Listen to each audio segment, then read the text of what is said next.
his men in the siege lines. As he passed through the ranks, he promised them the town and everyone in it to do with as they pleased. While his courage had never been in doubt, his judgment had always been suspect.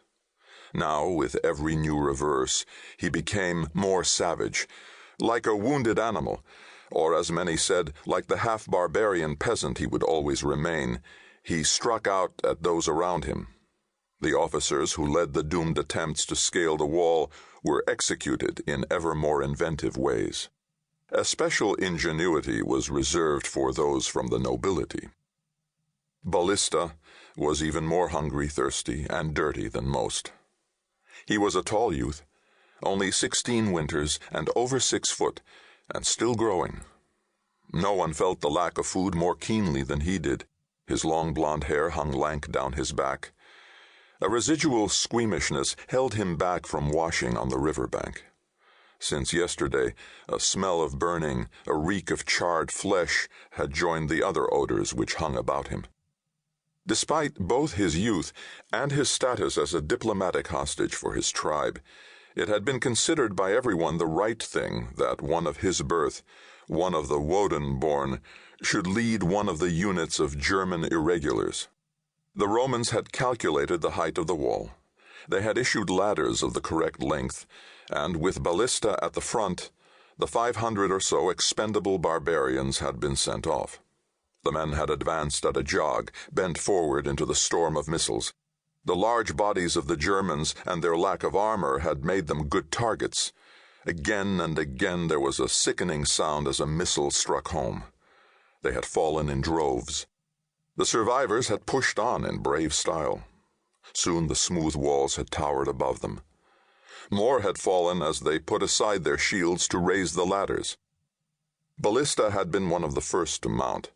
He had started to climb one-handed, his shield held above him, his sword still in its scabbard.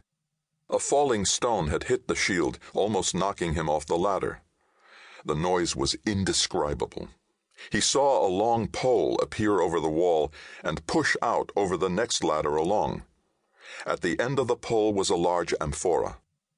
Slowly the pole was turned, the amphora tipped, and a flaming mixture of pitch and oil, sulfur and bitumen poured like rain onto the men on the ladder. Men screamed, their clothes burning and shrinking, clinging to them, their flesh roasting.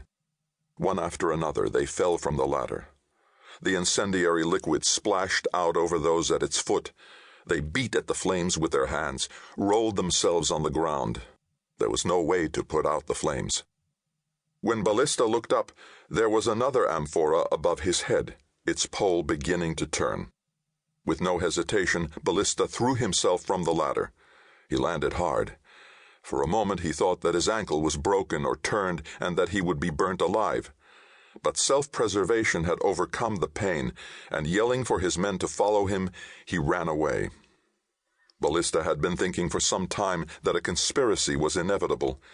Impressed as he was by Roman discipline, no body of fighting men would put up with this siege for long.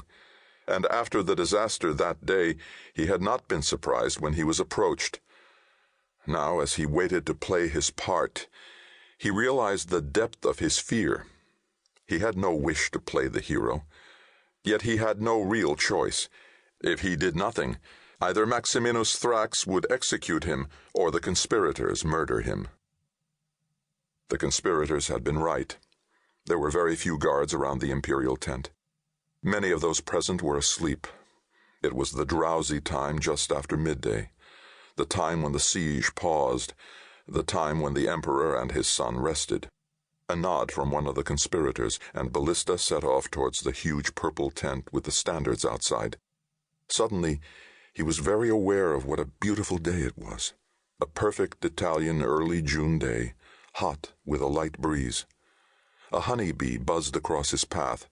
Swallows were wheeling high above.